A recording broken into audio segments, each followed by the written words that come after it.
सवाल पूछ रहे त्रिवेदी जी, पब्लिक भी सवाल पूछ रही है। अशोक कुमार सिंह का पंचकुला से सवाल, क्या आम आदमी पार्टी एक सच को छुपाने के लिए 100 झूठ बोल रही है?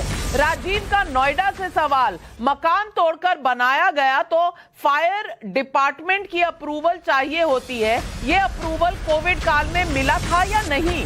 रवि कुमार का दिल्ली से सवाल, केजरीवाल और उनकी पार्टी को राम मंदिर के चंदे का हिसाब जानना है, लेकिन अपने 45 करोड़ का हिसाब देने की बात आई तो आम आदमी पार्टी चुप क्यों है?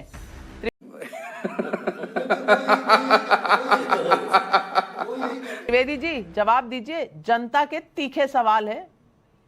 नाविका जी, सबसे पहले तो कहाँ सवाल, मैं वही पूछ रहा हूँ, पूरा टेंडर आपने जो भी आपने खर्चा है वो खर्चा ऑन पेपर है, डॉक्यूमेंट में है। चंदे का हिसाब मांग रहे हैं हम लोगों के, तो सब कुछ वेबसाइट के ऊपर है कि ये खर्चा हुआ है। ये कैसा सवाल है कि भैया राम मंदिर के चंदे का खर्चा नहीं कर पाएंगे? आपने खुद ने वेबसाइट में से ये खर्चा निकाला है, देखा है, तो भैया ये सवाल तो गलत है कि ये खर्चा दिखा नहीं दे। मैं कहती हूँ कि कभी भी किसी पत्रकार से कंपटीशन नहीं करना चाहिए। त्रिवेदी जी, ओरिजिनल 7 करोड़ 60 लाख का जो है ना, वो तो टेंडर वेबसाइट पे है। बाद में 45 करोड़ में से 7.5 करोड़ का तो टेंडर है, बाकी का टेंडर नहीं मिल रहा कहीं पर। सुब्राशा जी, बाकी का टेंडर क्यों नहीं हुआ? बाकी के 35 करोड़ 38 करोड़ जो थे वो कैसे हुए, किसकी अप्रूवल से हुए? फायर डिपार्टमेंट का अप्रूवल कहां है? DUA का अप्रूवल से पहले कंस्ट्रक्शन क्यों शुरू हुई? इन सवालों के कोई जवाब नहीं है। आधी अधूरी नॉलेज और बाकी लिपा पोती में इतनी व्यस्त है आम आदमी पार्टी के किसी सवाल का सही जवाब नहीं है। सुब्राशा जी, आप कन्विंस हो रही है किसी भी जवाब से? प्रकार से बात करते हैं, आपको अगर सवाल पूछ के सिर्फ मुद्दा बनाना है तो उस तरह से बात करते हैं, लेकिन मेरी एक ही रिक्वेस्ट है, कन्विंस होने का सवाल ही कहाँ होता है? खर्चा नहीं आया था, 5 एयरक्राफ्ट नहीं खरीद पाए थे पुलवामा के। ये जो बोल रहे हैं ना कि हम लोग जिससे सर्जिकल स्ट्राइक पूछ रहे थे, पहले इरशान जी को बोल देने दीजिए। ये 5 एयरक्राफ्ट इरशान जी, मैं को पहले डाल के सारे सवाल 45 करोड़ का हिसाब किताब लेखा जोखा मुझे बता दीजिए। दर्शक सवाल शहीदों के परिवारों को 1 करोड़ रुपया देना चाहिए। एक झूठ छुपाने के लिए कितने झूठ बोलेंगे? जवाब है, कितना खर्चा एक झूठ छुपाने के लिए कितने और नए झूठ बोलेंगे? जवाब है कि सभी मुख्यमंत्री आपको हिसाब चाहिए राम मंदिर का, ये हिसाब किताब आप दे नहीं रहे। कि सभी मुख्यमंत्रियों को ये हिसाब देना चाहिए, सभी राज्यों की सरकारों को यही हिसाब देना चाहिए। मैं चलिए, आप तो सबसे अलग थे, आप तो सबसे अलग थे। इरशान जी, आप बोलना बंद करेंगे तब मैं अपनी बात भी रख पाऊंगी। आप तो जिसके ऊपर हंसना चाहते हैं, देखिए आप तो मेरे पे हंस रहे थे कि ये जो सवाल पूछ रहे हैं उसी पे तो हंसी आ रही है, लेकिन मैं आपसे रिक्वेस्ट करता हूँ। मैं आप पे नहीं हंस रही थी, मैं आम आदमी पार्टी पे हंस रही थी। आप आम आदमी पार्टी से हैं? आप नहीं, अरे मैडम, आप अपने जो भी बोला था वो चेक कर लीजिए। आपने ऐसा बोला था कि उनका इस प्रकार से समर्थन वालों पे तो सिर्फ हंसी ही आती है, ये आपके शब्द थे। लेकिन मैं आपको ये सही रिक्वेस्ट करूँ, ठीक है, मैंने प्रवक्ताओं की बात की थी। आप प्रवक्ता तो नहीं है शायद आम आदमी पार्टी के? गलत नहीं है, नहीं कोई गलत बात नहीं है।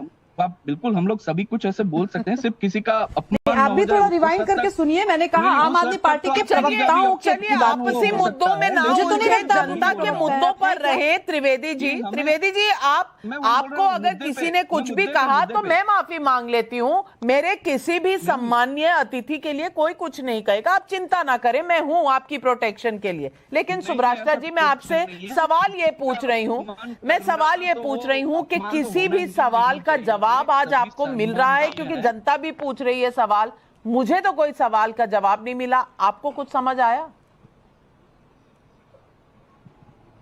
नाविका जी, मैं 2 हिस्सों में इसका जवाब दूंगी। एक हिस्सा जवाब होगा जो इरशान त्रिवेदी जी ने जिस तरीके से बात की ना, उस स्टाइल में मैं जवाब दूंगी। जवाब तो मुझे लिकर पॉलिसी पे भी नहीं मिला, जवाब तो मुझे एजुकेशन के मामले में जो झोल रहा है पूरे कॉम्प्रिहेंसिवली अगर देखे उस पर भी नहीं मिला, जवाब तो मुझे मोहल्ला क्लिनिक के झोल पे भी नहीं मिला। तो मैं ये कैसे मानूं कि मुझे आज इनके बंगले पर जवाब सीधा सपाट मिलेगा?